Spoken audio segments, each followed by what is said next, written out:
नमस्कार दोस्तों, हर हर महादेव। सानवी भक्ति यूट्यूब चैनल में आप सभी का हार्दिक स्वागत है। महाशिवरात्रि केवल उपवास का दिन नहीं है, यह पापों से मुक्ति, मन की शांति और भगवान शिव की विशेष कृपा पाने का अवसर है। हम आपको सुनाने जा रहे हैं माता पार्वती और भगवान शिव की दिव्य प्रेम कथा। बहुत प्राचीन समय की बात है, जब सृष्टि का संतुलन धर्म, तप और प्रेम से चलता था। तब कैलाश पर्वत पर विराजमान थे भगवान शिव। वे एक योगी थे, तपस्वी थे, वैरागी थे। संसार की मोह माया से दूर ध्यान में लीन रहना ही उनका स्वभाव था। कैलाश पर शांति थी, मौन था, तप था। अब हम जानेंगे माता सती जी के बारे में। वे शिव जी के जीवन में कैसे आईं। भगवान शिव की पहली पत्नी माता सती थी। वे राजा दक्ष की पुत्री थी। एक बार उनके पिता राजा दक्ष ने एक बड़ा यज्ञ किया।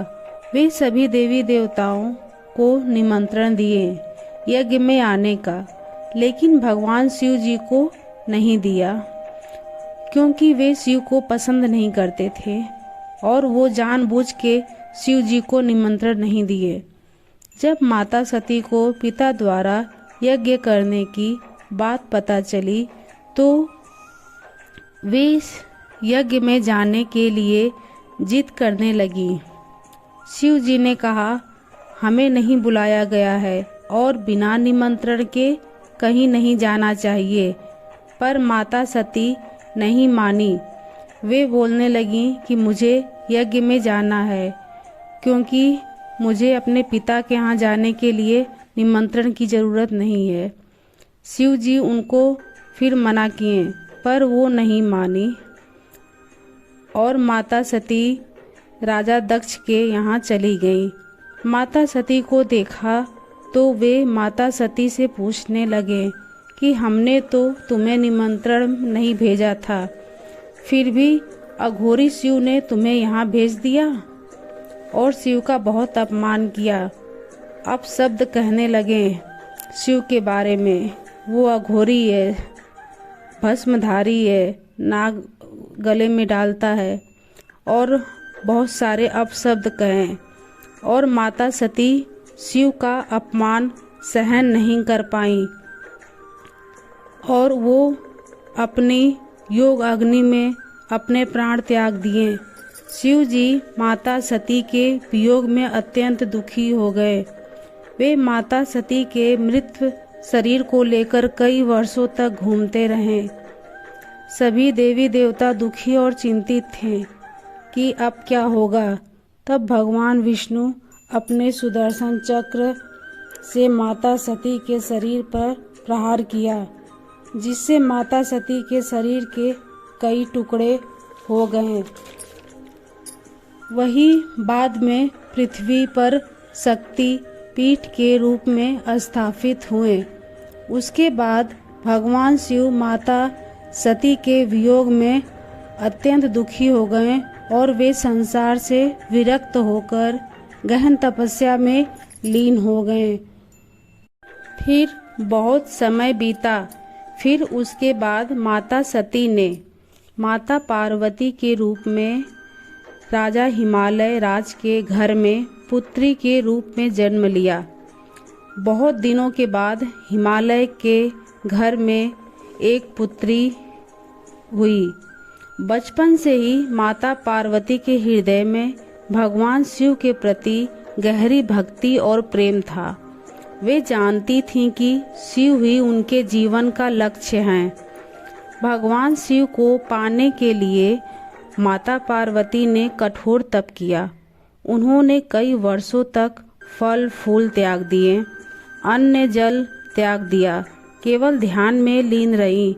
उनकी तपस्या इतनी कठोर थी कि देवी देवता भी आश्चर्यचकित हो गए।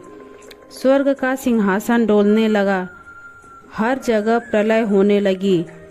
तब सारे देवी देवता भगवान शिव के पास गए और कहा कि आप माता पार्वती को दर्शन दीजिए, वरना सब जगह प्रलय आ जाएगी। फिर भगवान शिव सबके कहने पर माता पार्वती के पास गए। वे माता की परीक्षा लेना चाहते थे। वे एक वृद्ध ब्राह्मण के रूप में धारण करके उनके पास गए और माता से बोले, बालिका, तुम उस वैरागी शिव को क्यों चाहती हो? वे तो भस्मधारी है, नाग पहनता है, शमशान में रहता है, कैलाश पे निवास करता है और तुम महलों में रहने वाली हो। क्या तुम उसके साथ रह पाओगी? तब माता पार्वती बोली, शांत स्वर में उत्तर दिया, आप जिन्हें भस्मधारी कहते हैं वही मेरे लिए संपूर्ण सृष्टि हैं। मेरे लिए शिव से बढ़कर कुछ नहीं है। यह सुनकर शिव प्रसन्न हो गए और अपने दिव्य रूप में प्रकट हो गए। पूरा वन प्रकाश से भर गया। शिव ने कहा, हे पार्वती, तुम्हारी भक्ति, तप और प्रेम ने मुझे बांध लिया है। मैं तुम्हारी भक्ति से प्रसन्न हूँ, वरदान मांगो।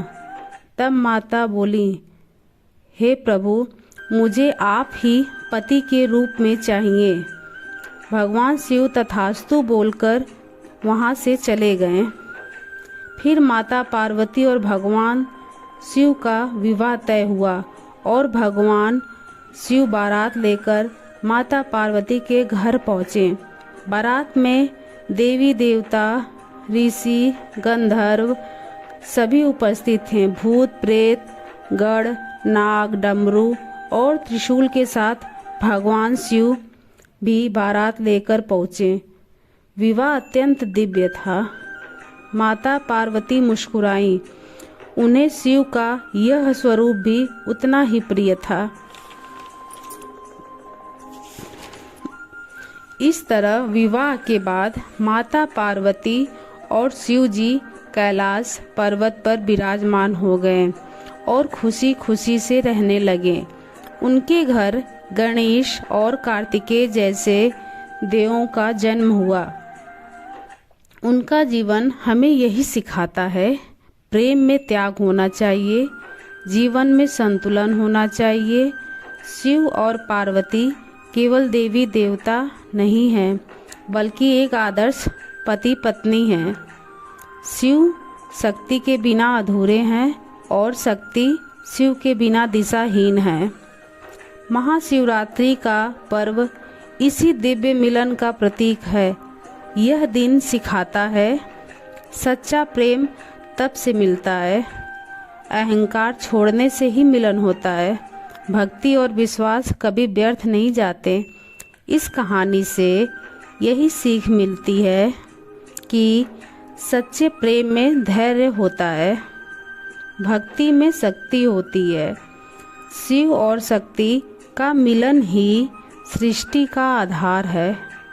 कहानी के अंत में यही कहना चाहूँगी कि जब भी आपका जीवन असंतुलन हो, मन अशांत हो, तो एक बार इस कहानी का स्मरण जरूर करें। हर हर महादेव। जय माता पार्वती। शिव और शक्ति सदैव आपकी रक्षा करें। अगर आपको ये वीडियो अच्छी लगी हो, अगर आप हमारे चैनल